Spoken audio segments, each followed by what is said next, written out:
Hi నమస్తే, this is Pavani. Welcome to YK health. పంటి నొప్పి సాధారణంగా క్యావిటీస్, చిగుళ్ళు ఇన్ఫెక్షన్ వంటి పగుళ్ళు లేదా విరిగిన ఫీలింగ్స్ వల్ల వస్తూ ఉంటాయి. గోరువెచ్చని ఉప్పు నీటితో పుక్కిలించడం, లవంగం నూనె వాడటం, కోల్డ్ కంప్రెస్ పెట్టడం ద్వారా తాత్కాలిక ఉపశమనం పొందవచ్చు. నొప్పి తీవ్రంగా ఉంటే వెంటనే దంత వైద్యులను సంప్రదించడం మంచిది. పళ్ళు పుచ్చిపోవడం అనేది ఈ రోజుల్లో సర్వసాధారణమైన సమస్య. మన నోటిలో ఊరే లాలాజలం దంతాల రక్షణలో కీలక పాత్ర పోషిస్తుంది. లాలాజలం ఆహార కణాలను కడిగివేస్తుంది మరియు బ్యాక్టీరియా ఉత్పత్తి చేసే ఆమ్లాను అదుపులో ఉంచుతుంది. కొన్ని రకాల మందులు వాడటం వల్ల లేదా తక్కువ నీరు తాగడం వల్ల నోరు పొడిబారితే దంతక్షయం వచ్చే అవకాశం చాలా ఎక్కువ. మనం తాగే నీటిలో ఫ్లోరైడ్ ఎక్కువ కావడం వలన కూడా దంతాల ఎనామెల్ దెబ్బతినే అవకాశం ఎక్కువగా ఉంది. చాలా వరకు నీటిలో ఫ్లోరైడ్ అధికంగా ఉండే ప్రాంతాల్లో ఎక్కువ మందిలో పళ్లకు గార పట్టడం కనిపిస్తుంది.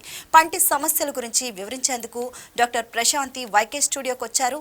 డాక్టర్ గారిని అడిగి పంటి నొప్పి రావడానికి గల కారణాలేంటో తెలుసుకుందాం. నమస్తే మేడం. నమస్తే అండి.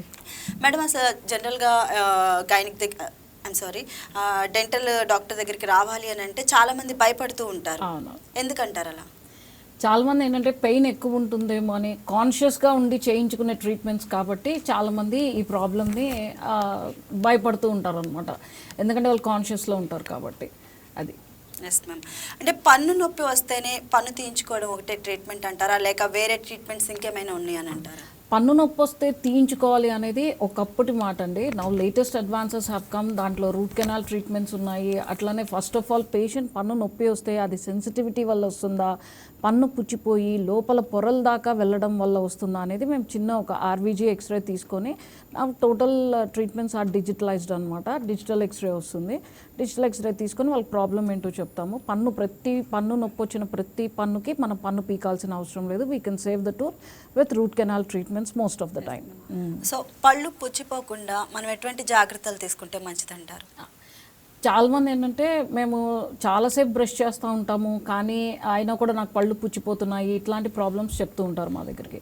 ఫస్ట్ అండ్ ఫార్మోస్ట్ ఏంటంటే like morning and night 2 times కంపల్సరీగా వాళ్ళు బ్రష్ చేయాలి. నెక్స్ట్ వచ్చేటప్పటికి ఏం తిన్నా తాగినా నోట్లో నీళ్ళు వేసుకొని పుక్కిలించి ఊసేయాలి. అండ్ వాళ్ళు యూస్ చేసే పేస్ట్ ఎటువంటిది, వాళ్ళు యూస్ చేసే బ్రష్ ఎట్లాంటిది, వాళ్ళు తినే ఫుడ్స్ ఎట్లాంటివి, అండ్ రెగ్యులర్గా వాటర్ బాగా తీసుకుంటున్నారా లేదా, ఇట్లాంటి అన్ని హ్యాబిట్స్ మీద కూడా వాళ్ళకి పళ్ళు పుచ్చిపోతాయి లేదా అనేది మనకి డిపెండెంట్ అయి ఉంటుంది అనమాట. మ్యామ్, ఇప్పుడు పన్ను పీకించుకోవాల్సి వచ్చినప్పుడు సో ఆ టైంలో పళ్ళు కట్టించుకోవాలంటే ఎటువంటి ట్రీట్మెంట్ తీసుకుంటే మంచిదండి? ఒకప్పుడు పన్ను పీకించుకుంటే తీసి పెట్టే పళ్ళు పెట్టుకునేవాళ్ళు, వాటిని మేము రిమూవబుల్ పార్షియల్ డెంచర్స్ అంటాము. నెక్స్ట్ అడ్వాన్స్ ఏంటి, ఫిక్స్డ్ పార్షియల్ డెంచర్స్. ఈ రోజుల్లో ఎవ్వరు కూడా అదేంటి తీసి పెట్టే పళ్ళు పెట్టించుకోవటం లేదు. సో వాళ్ళకి మనం ఏంటంటే ఫిక్స్డ్ పార్షియల్ డెంచర్స్ ద్వారా ఫిక్స్డ్ పళ్ళు అనేది కడతాం. ఒకప్పుడు ఏంటంటే ఫిక్స్డ్ పార్షియల్ డెంచర్స్లో కూడా మెటల్ క్యాప్స్ అనేవి వచ్చేవి. సో ఇప్పుడు ఏంటంటే సిరామిక్ క్యాప్స్ వచ్చినాయి, మెటల్ సిరామిక్ వచ్చినాయి, జిర్కోనియం, మోనోలిత్, ఇట్లా ఈ మ్యాక్స్ క్యాప్స్ అని ఇట్లా చాలా రకాల క్రౌన్స్ వచ్చినాయి అనమాట. అండ్ కాకపోతే పక్కన పళ్ళని మనం టచ్ చేయకుండా కూడా ఎక్కడైతే పన్ను అయితే మిస్ అవుతుందో అక్కడ ఇంప్లాంట్స్ అనే లేటెస్ట్ అడ్వాన్స్ టెక్నాలజీస్ వచ్చేసినాయి. ఇంప్లాంట్స్ ద్వారా కూడా మనం పళ్ళని మనము బిల్డ్ చేయడం జరుగుతుంది అక్కడ. Yes ma'am. ఇంప్లాంట్స్ వేయించుకోవాలంటే చాలామంది భయపడుతూ ఉంటారు. సో అలా భయపడే వాళ్ళకి మీరు ఇచ్చే సలహాలు ఏంటి?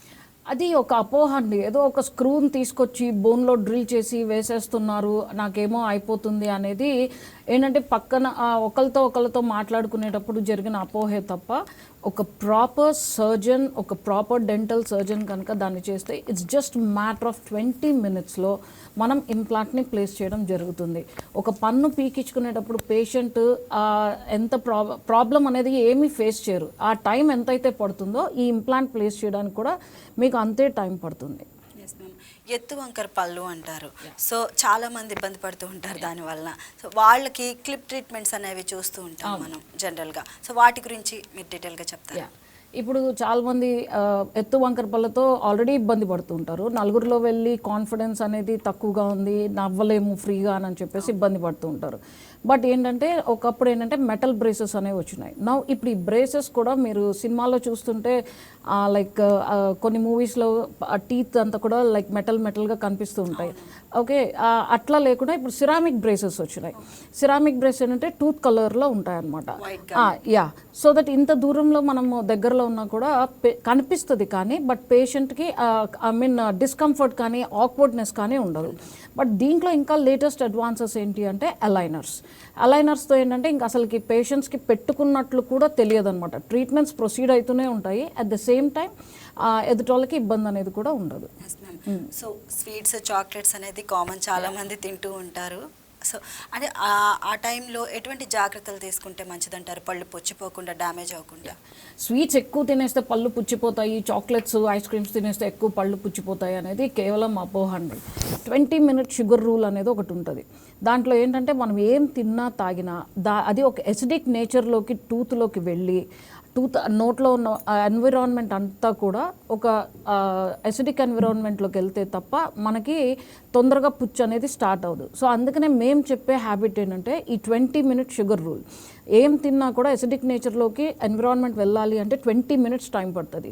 సో మనం తినడం అయిపోగానే వాటర్ తాగంగానే నోట్లో నీళ్ళు వేసుకొని పుక్కులించి ఊసేస్తే so most of the acidic nature of the mouth అనేది మనకి న్యూట్రలైజ్ అయిపోతుంది. So naturally there is no chances of caries అనేది ఎక్కువగా రావడం అనేది జరగదు అనమాట. సో జనరల్గా కొంతమందికి చిగుళ్ళలో బ్లడ్ రావడం చూస్తాం, ఈవెన్ బ్రష్ చేసేటప్పుడు కూడా వాళ్ళకి బ్లడ్ వస్తుంటుంది. అంటే అది కామనా లేకపోతే అలా రాకూడదు అంటారా? అట్లా రాకూడదు. హెల్దీ గమ్స్ ఎప్పుడు కూడా బ్లీడ్ అవ్వవు అనమాట. ఎప్పుడు బ్లీడ్ అయితే ఏదైనా గుచ్చుకుంది తినేటప్పుడు లేకపోతే అట్లాంటిది ఏదైనా జరిగితే దట్స్ కామన్ అనుకోవచ్చు. కానీ బట్ బ్రషింగ్ చేసేటప్పుడు చిగుర్ల నుంచి రక్తం వస్తుంది అంటే మన బాడీలో ఎక్కడో ఏదో చేంజెస్ జరగడం వల్ల లేకపోతే నోట్లో ఉన్న చిగుర్లలో చేంజెస్ జరగడం వల్ల బ్లీడింగ్ అనేది వస్తుంది అనేది అనుకోవచ్చు. సో బ్లీడింగ్ అనేది ఏంటంటే ఈ చిగుర్ల సమస్య అనేది ఇప్పుడు లేటెస్ట్ సర్వేస్ ప్రకారం ఏంటంటే మీ నోటి ఆరోగ్యం బాగుంటే మీ టోటల్ బాడీ హెల్త్ అనేది బాగుంటుంది. ఎందుకు అనంటే ఇప్పుడు లేటెస్ట్ సర్వేస్ ఏం చెప్తున్నాయంటే మీకు చిగుర్ల సమస్య ఉంటే హార్ట్ స్ట్రోక్, బ్రెయిన్ స్ట్రోక్ వచ్చే chances are increased by 5 to 7 times. So we recommend everyone కంపల్సరీగా 6 monthsకి ఒకసారి చెకప్ చేయించుకోండి, క్లీనింగ్ చేయించుకోండి, చిగుర్ల ఆరోగ్యాన్ని చెక్ చేసుకోండి అని చెప్తాం. ఫస్ట్ వెంటనే చిగుర్లు అనేవి రక్తం రాదు.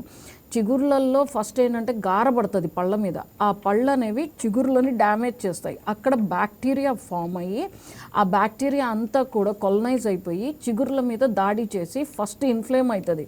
రెడ్గానో వాచినట్లు ఉండడము, లేకపోతే వాళ్ళకి తింటుంటే పెయిన్ రావడము, లేకపోతే ఏదైనా కొరికితే రక్తం రావడము, ఇట్లాంటివి జరుగుతూ ఉంటాయన్నమాట. అప్పుడు కనీసం పేషెంట్ అలర్ట్ అయ్యి డాక్టర్ దగ్గరికి వెళ్ళినట్లయితే వాళ్ళ ప్రాబ్లమ్ని వెరీ స్టార్టింగ్ స్టేజెస్లోనే దాన్ని క్యూర్ చేయడానికి వీలవుతుంది. ఇప్పుడు కామన్గా చాలామంది కాఫీ టీలు అనేది అలవాటు వాళ్ళకి. సో దానివల్ల కూడా ఏమైనా ప్రాబ్లం ఉందంటారా టీత్కి? కాఫీ టీస్ తాగచ్చండి, బట్ ఏదైనా సరే within the limit is not at all an issue. Because వాటిల్లో ఉండేది caffeine, it increases Boost the hormone adrenaline ఇవన్నీ కూడా. వేడి పదార్థాలు తీసుకుంటే చాలా మంది మాకు తిమిరిగా ఉంది అని చెప్పి అంటూ ఉంటారు. రెగ్యులర్ హెల్దీ టీత్కి ఇట్లాంటి ప్రాబ్లమ్స్ ఏమి రావు.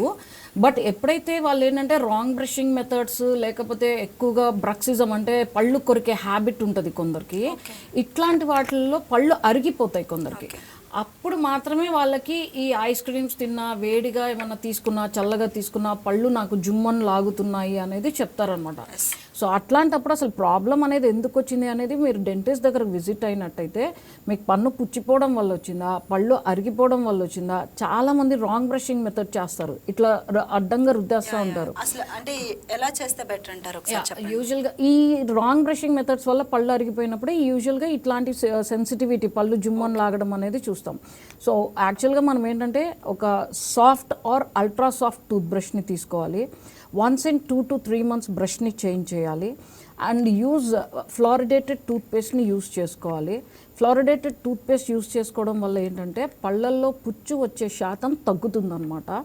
అండ్ తర్వాత వచ్చేటప్పటికి బ్రష్ని మనం 45 degrees యాంగులేషన్లో పెట్టి, చాలామంది ఏంటంటే ఇట్లా అడ్డంగా రుద్దేస్తుంటారు. No, it has to be ఎట్లా అంటే ఇక్కడ పన్ను కనుక సపోజ్ టీత్ మీద ఇట్లా పెడితే కనుక 45 degrees యాంగులేషన్లో పైన ఉన్న గమ్స్ మీద నుంచి టూత్ మీదకి రావాలి. జస్ట్ ఇట్లా అట్లా 1 2 ఇట్లా రావాలి. సో ఈ విధంగా వచ్చినట్లయితే ఏంటంటే గమ్స్కి మసాజ్ అయ్యి బ్లడ్ సర్క్యులేషన్ పెరిగి టూత్ స్ట్రాంగ్గా ఉండడానికి అవకాశం ఉంటుంది. టీత్కి మధ్యలో ఫుడ్ ఏమైనా ఇరుక్కుంటే ఈ బ్రషింగ్ మెథడ్ వల్ల మనకి మొత్తం కూడా వచ్చేస్తుంది. అది మెయిన్ ఈ బ్రషింగ్ వల్లే చాలా వాటికి సరిగ్గా చేసుకోకపోవడం వల్ల ఈ జెమ్స్ అనేవి వస్తూ ఉంటాయి. సో అండ్ ఇంకొకటి ఏంటంటే చాలా మంది నేను 5 minutes చేసా 10 minutes చేసా అంటారు. No, just 2 to 3 minutes start from your right side to left. పైవన్నీ అయినాయా, కిందవన్నీ అయినాయా, లోపల పక్కన కూడా మనం బ్రషింగ్ చేసామా, అన్నం తిని నవ్వులుతాం, అక్కడంతా కూడా క్లీన్ చేసామా అనేది ఒక 1 month అద్దం ముందల నించొని మీరు కనుక అబ్జర్వ్ చేస్తే నెక్స్ట్ మంత్ వచ్చేటప్పటికి మనకి తెలియకుండానే సబ్ కాన్షియస్ లెవెల్లో మన ఈవెన్ హ్యాండ్ కూడా అట్లానే వెళ్ళిపోతుంది అనమాట, రైట్ బ్రషింగ్ మెథడ్లోకి వెళ్ళిపోతుంది. అసలు ఎంతసేపు చేస్తే అంటే ఎక్కువసేపు చేస్తే ప్రాబ్లం ఏంటి? నో యూస్, అరిగిపోతాయి, ఇనామెల్ అరిగిపోతుంది. పేస్ట్ కూడా ఎంత క్వాంటిటీ తీసుకుంటే బెటర్? జస్ట్ పీ సైజ్, అంటే మన వేరుశనగ గుండు ఉంటుంది కదండి, అంత సైజ్ చాలు. అడ్వర్టైజ్మెంట్స్ లో చూపించినట్లు అంత వేసుకోవాల్సిన అవసరం దానికే మొత్తం క్లీన్ అవుతుంది అంటారు. 100%. మేమేమి ఎక్కువ యూస్ చేయం. We dentist we use only peanut size of toothpaste అంతే. సో ఇప్పుడు చాలా మంది యూట్యూబ్ లో తమకు తాము కేర్ చేసుకోవాలి అని చెప్పి నిమ్మకాయ కానీ ఉప్పు అండ్ కుకింగ్ లో యూస్ చేసే సోడా టైప్ అన్ని యూస్ చేస్తూ ఉంటారు తెల్లగా రావాలి అని చెప్పి. సో అలాంటివి తీసుకోవడం వల్ల ఎటువంటి ప్రాబ్లమ్స్ వస్తాయి తిరిగి? ఇప్పుడు ఫర్ ఎగ్జాంపుల్ స్కిన్ కలర్స్ ఉన్నాయండి, చాలా కేర్ తీసుకుంటారు. కలర్ మారుతుందా? స్కిన్ కలర్ మారదు, ఓన్లీ స్కిన్ టోన్ డిఫరెన్స్ వస్తుంది అండ్ స్కిన్ లుక్ డిఫరెన్స్ వస్తుంది. ఇప్పుడు మనకి స్కిన్లో ఫెయిర్, మీడియం, డార్క్ ఎట్లయితే ఉంటాయో టీత్లో కూడా షేడ్స్ ఉంటాయి. యూజువల్గా ఫెయిర్ స్కిన్ పీపుల్కి కొంచెం వైట్ తక్కువగా ఉంటుంది, అంటే లైట్ ఎల్లోయిష్ కానీ లైట్ క్రీమిష్ కలర్లో కానీ ఉంటుందన్నమాట. వేరస్ మీరు అబ్జర్వ్ చేస్తే డార్క్ స్కిన్ పీపుల్లో టీత్ అనేవి చాలా వైట్గా కనిపిస్తూ ఉంటాయి. ఓకే, సో అది దేవుడిచ్చిన కలర్ అనమాట. ఎందుకంటే ఇక్కడ ఏంటంటే స్కిన్ ఆఫ్ కలర్ యూజువల్గా డామినేట్ చేసేస్తుంది. బట్ పీపుల్ ఇన్ బ్యూటీ వరల్డ్లో ఉండే వాళ్ళు ఏంటంటే దే రిక్వైర్ దట్ కలర్, కాబట్టి వాళ్ళు చాలా వరకు ట్రీట్మెంట్స్కి వెళ్తారు. స్మైల్ ఎన్హాన్సింగ్, స్మైల్ డిజైనింగ్ ఇట్లాంటి ట్రీట్మెంట్స్కి వెళ్ళి దే ఆర్ సేఫ్ అండి, they are safe, very much safe, no issue. అట్లాంటి వాటికి వెళ్ళి వాళ్ళు కలర్ ఇంప్రూవ్ చేసుకుంటారు. But normal regular people colour importance ఇవ్వద్దు, give importance to the health of the teeth and gums. So చాలా మంది నోటి దుర్వాసన రాకుండా ఉండాలని మౌత్ ఫ్రెషనర్స్ కానీ అండ్ అలానే మౌత్ వాష్లు ఇలాంటివి యూజ్ చేస్తూ ఉంటారు. సో అవి సేఫా? ఎటువంటివి తీసుకుంటే మంచిది? అండ్ అసలు ఎందుకు అట్లా నోటి దుర్వాసన వస్తుందంటారు?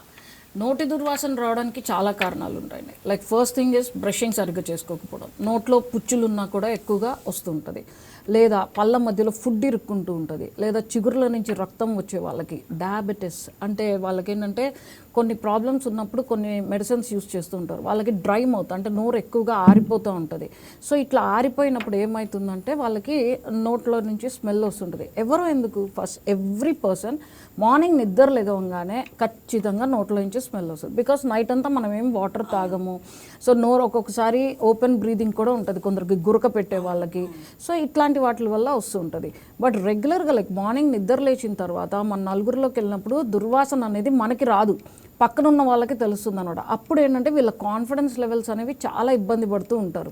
సో అసలు ఫస్ట్ దుర్వాసన అనేది వీళ్ళకి ఎసిడిటీ ప్రాబ్లం వల్ల వస్తుందా, పుళ్ళల్లో పుచ్చులు ఉంటే వస్తుందా, చిగుర్ల సమస్య ఉంటే వస్తుందా, డ్రై మౌత్ ప్రాబ్లం ఉందా, కొందరు నోరు ఎక్కువసేపు తెరుచుకొని ఉంటారనమాట, ఇట్లాంటి వాటి వల్ల వస్తుందా అనేది మనం రీజన్ తెలుసుకున్న తర్వాత ట్రీట్మెంట్ అనేది ఇస్తామన్నమాట.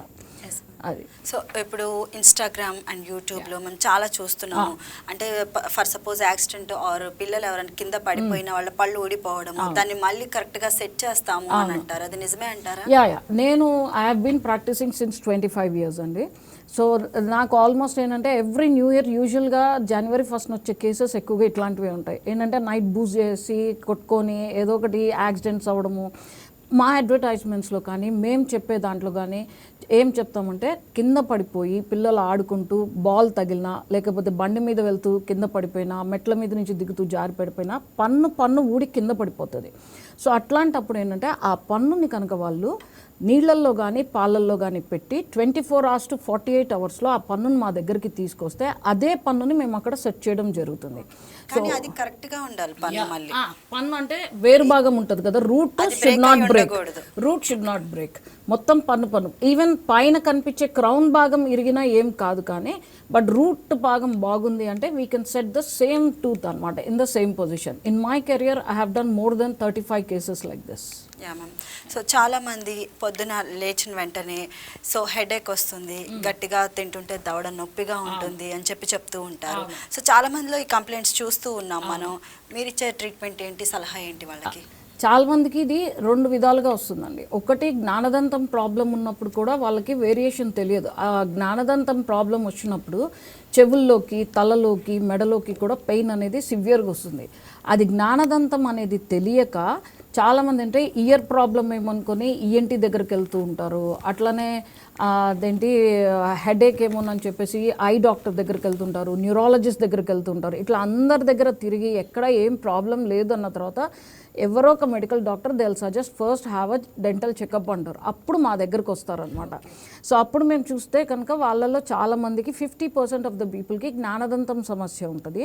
50% పీపుల్కి ఏంటంటే మనకి ఇప్పుడు జాయింట్స్ ఉంటాయి కదా, ఇక్కడ అదేంటి ఈ మణికట్టు జాయింట్ ఉంటుంది, అట్లనే నీ జాయింట్ ఉంటుంది. అట్లనే మనకి దవడ మాట్లాడుతున్నప్పుడు ఈ దవడ జాయింట్ అనేది మనకి ఇయర్స్ ముందల ఉంటుందన్నమాట. ఇక్కడ వాళ్ళకి కనుక స్ట్రెస్ అయితే ఇక్కడ పెయిన్ వస్తూ ఉంటుంది. సో దానివల్ల వాళ్ళకి ఆ జాయింట్ నొప్పి అనేది వస్తూ ఉంటుంది. వీళ్ళకి ఏంటంటే ఫస్ట్లోనే స్టార్టింగ్లోనే డెంటల్ చెకప్ కనుక చేయించుకున్నట్లయితే ఆ జాయింట్ ప్రాబ్లం తగ్గడానికి మేము దానికి తగ్గట్టుగా మేము ట్రీట్మెంట్ అనేది చెప్తాం వాళ్ళకి. It's very easy to overcome that pain అనమాట. సో స్కేలింగ్ చేస్తే పళ్ళు లూజ్ అవుతాయి అని అంటారు, నిజమే అంటారా? లేదు, అట్లాంటిది ఏమి ఉండదండి. స్కేలింగ్ అనేది it's just an ultrasonic vibration ద్వారా పళ్ళల్లో ఉన్న గారని మనం తీసేస్తాం అంతే. ఓకే, ఈ అల్ట్రాసానిక్ వైబ్రేషన్ ఆల్రెడీ ఎందుకు స్కేలింగ్ అనేది మేము చెప్తాము, వాళ్ళ పళ్ళు సరిగ్గా రుద్దుకోకపోవడం వల్ల పళ్ళల్లో గార పట్టుంటుంది. ఆ గార పట్టడం అనేది దాన్ని మేము క్యాలిక్యులస్ అంటాం. ఈ గార అనేది మేము ఏం చేస్తామంటే వాళ్ళు చిగురులన్నీ కూడా డ్యామేజ్ అయ్యి ఉంటాయి, ఆల్రెడీ కొంచెం లూజ్ అయ్యి ఉంటాయి ఈ ఎక్కువ గార పట్టడం వల్ల. మేము ఏంటంటే we are showing the original position of their teeth. ఎప్పుడు స్కేలింగ్ చేయడం వల్ల, పళ్ళు క్లీనింగ్ చేయడం వల్ల మనం వాళ్ళ ఒరిజినల్ పొజిషన్ని చూపిస్తున్నాం, మీకు ఎంత డ్యామేజ్ అయింది అనేది. అది పేషెంట్ యాక్సెప్ట్ చేయగలిగినప్పుడు వాళ్ళకి ఆ ఫీలింగ్ ఉండదు. యాక్సెప్ట్ చేయలేనప్పుడు చాలామంది నాకు పళ్ళు క్లీనింగ్ అయిన తర్వాత లూజ్ అయినాయి లేకపోతే సందులు వచ్చినాయి అనే ఫీలింగ్లో ఉంటారు. అంతే తప్ప బికాస్ ఆఫ్ స్కేలింగ్ రాదండి. ఆ గారంతా తీసేటప్పటికి ఒరిజినల్ పొజిషన్ బయటకు వస్తుంది. Yeah ma'am. రెగ్యులర్గా డెంటల్ చెకప్ అనేది ఎన్ని రోజులకు ఒకసారి చేస్తే మంచిదంటారు? Once in 6 months is a compulsory. Once in 6 months. ఎందుకంటే ఏదైనా సరే స్టార్టింగ్ స్టేజ్లోనే prevention is better than cure. So పన్ను పుచ్చిపోతే అది మనం సిమెంటేషన్ లెవెల్కి వెళ్ళాలి అంటేనే 6 months to 1 year టైం పట్టుద్ది. So once in 6 months checkup చేయించుకున్నట్లయితే ఏంటంటే పళ్ళు వాళ్ళు సరిగ్గా క్లీనింగ్ చేసుకోకపోయినా పళ్ళు క్లీనింగ్ ద్వారా, లేదా ఒక పన్ను పుచ్చిపోతే సిమెంటేషన్ ద్వారా, ఇట్లాంటి చిన్న చిన్న ట్రీట్మెంట్స్ ద్వారా వాళ్ళ పళ్ళని వాళ్ళు సేవ్ చేసుకోవచ్చు. నెగ్లిజెన్స్ కాస్ట్ దెమ్ మోర్ అండి. ఎప్పుడైతే నాకు నొప్పి లేదు కదా అని వదిలేస్తారో అది పెరిగి రూట్ కెనాల్ ట్రీట్మెంట్, తర్వాత క్యాప్ పెట్టడము, ఇట్లా వాళ్ళకి ట్రీట్మెంట్ పెరుగుతుంది, కాస్ట్ పెరుగుతుంది. సో కొంతమందికి పళ్ళు చాలా సెన్సిటివ్గా ఉంటాయి. సో అటువంటి వాళ్ళకి మీరు ఏ విధంగా ఉండాలి, కేర్ తీసుకోవాలని సజెస్ట్ చేస్తారు? యూజువల్గా ఇందాక నేను చెప్పినట్లు పళ్ళు అరిగిపోవడం వల్లే చాలా వరకు కూడా అరిగిపోతాయా, ఎందుకు అరిగిపోతాయి అంటారు? మెయిన్ రీజన్స్ ఏంటి అరిగిపోవడానికి? ఈరోజు మీరు ఒక కొత్త డ్రెస్ కొన్నారు, 10 times వేసుకున్నారు, ఫస్ట్ డే ఉన్న చామ్ ఉంటుందా? ఉండదు, షేడ్ అవుట్ అవుతుంది. సేమ్ మనకి టీత్ వచ్చినప్పుడు నుంచి మనం చనిపోయేదాకా డైలీ ఎన్నిసార్లు తింటాం, దాన్ని ఎన్ని లెవెల్స్ ఆఫ్ టెంపరేచర్కి దాన్ని మనం ఎక్స్పోజ్ చేస్తున్నాం. పొద్దునే వేడి టీ ఆర్ కాఫీ తాగుతాం, బయటికి ఫ్రెండ్స్తో వెళ్తే కూల్ డ్రింక్స్ తాగుతాం, ఐస్ క్రీమ్స్ తింటాం. టెంపరేచర్ లెవెల్స్ మొత్తం టోటల్లీ అప్స్ అండ్ డౌన్స్ అవుతున్నాయి. So where and tear of the tooth అనేది ఒక ఏజ్ తర్వాత జరుగుతూ ఉంటుంది. And enamel is the strongest part in the body than bone. So enamel కూడా అట్లానే డ్యామేజ్ అవుతూ ఉంటుంది. ఎందుకు? మనం తీసుకునే ఫుడ్స్ వల్ల, రాంగ్ బ్రషింగ్ మెథడ్స్ వల్ల. కొందరికి పళ్ళు కొరికే హ్యాబిట్స్ ఉంటాయి, నిద్దట్లో బాగా పళ్ళు నూరుతూ ఉంటారు, లేదా ఒక ఇమోషనల్ సీన్ చూస్తున్నా కూడా చాలామంది పళ్ళు గట్టిగా కొరికేస్తూ ఉంటారు. సో ఇట్లాంటి వేర్ అండ్ టేర్ వల్ల కొందరికి పళ్ళు అరుగుతాయి అన్నమాట. అరిగినప్పుడు మాత్రమే చాలా వరకు సెన్సిటివిటీ ప్రాబ్లం వస్తుంది. యాజ్ అడ్వర్టైజ్మెంట్స్లో చాలామంది చూసి డీసెన్సిటైజింగ్ పేస్ట్లు వాడుతూ ఉంటారు, ఆల్రెడీ ట్రయల్స్ చేస్తారు. కొన్నాళ్ళు బాగుంటాయి, తర్వాత వాళ్ళకి రెక్టిఫై కాకపోతే మళ్ళీ they will come to us అనమాట. ఈ అరిగిపోయిన చోట్ల మేము ట్రీట్మెంట్స్ చేసి వాళ్ళ ప్రాబ్లమ్ని సాల్వ్ చేస్తాం. మనకి పెద్దవాళ్ళు అంటే ఎలా కేర్ తీసుకోవాలనేది ఒక ఐడియా ఉంటుంది. Yeah. సో చిన్న పిల్లల్లో అంటే పేరెంట్సే వాళ్ళని చూడాలి. అవును. సో మరి పేరెంట్స్కి మీరు ఇచ్చే సలహాలు ఏంటి, ఆ కేరింగ్ ఎలా తీసుకోవాలంటే? యాక్చువల్గా చెప్పాలి అంటే 6 months ఆఫ్ ద బేబీ నుంచి 2 years ఆఫ్ ఏజ్ వరకు పాల పళ్ళు అనేవి వచ్చేస్తాయి. ఆ టైంలో పిల్లలు పేరెంట్స్ మాట కూడా వినరు బ్రషింగ్కి వీటికి. సో అట్లాంటప్పుడు మేము ఏం చెప్తామంటే 6 months ఆఫ్ ఏజ్ తర్వాత నుంచి 2 years ఆఫ్ ఏజ్లో వాళ్ళు ఫుడ్ పెట్టిన తర్వాత వాటర్ బాగా తాగించడం, కొంచెం పుక్కిలించి ఊపించడం, లేకపోతే వాళ్ళే ఫింగర్ పెట్టి క్లీన్ చేయడం. బ్రషెస్ వస్తాయండి, పేరెంట్ ఫింగర్కే వేసుకొని బ్రష్ వాళ్ళు క్లీన్ చేసేయచ్చు. నెక్స్ట్ ఇంకొకటి the most important and magical treatment మేము చెప్పేది ఏంటంటే ఫ్లోరైడ్ ట్రీట్మెంట్. ఏంటంటే పిల్లల్ని కనుక తీసుకొని వాళ్ళు మా క్లినిక్ కనుక వస్తే యూజువల్గా డెంటిస్ట్ ఏం చేస్తామంటే వాళ్ళకు ఒక ఫ్లోరైడ్ అప్లికేషన్ ఇస్తాం. దానివల్ల ఏమవుతుందంటే పైన ఇనామిల్ మీద ఒక కోటింగ్ లాంటిది ఫామ్ అయిపోతుంది. ఈ ఫ్లోరైడ్ అనేది ఇనామిల్తో ఫామ్ అయ్యి ఒక ప్రొటెక్టివ్ కోటింగ్ అనేది వస్తుంది. సో ఈ ఫ్లోరైడ్ ట్రీట్మెంట్ అనేది మ్యాటర్ ఆఫ్ జస్ట్ 10 minutes. ఇది చేయించుకున్నారు అంటే 90% ఆఫ్ ద పుచ్చులు రావడం అనేది పిల్లల్లో తగ్గిపోతుంది. అండ్ సిమెంట్ కూడా పెడుతూ ఉంటారు, అది ఏ టైంలో పెట్టాలి అంటారు? అందుకే వేరే స్టార్టింగ్ స్టేజెస్లో ఉన్నప్పుడు అయితే కనుక సిమెంట్ పెట్టేసేయడం జరుగుతుంది. ఒకప్పుడు అంటే సిల్వర్ సిమెంట్స్ పెట్టేవాళ్ళం, నల్లగా కనిపిస్తూ ఉండేవి. ఇప్పుడు కాస్మెటిక్ పర్పస్గా కాంపోజిట్స్ అని వచ్చేసినాయి.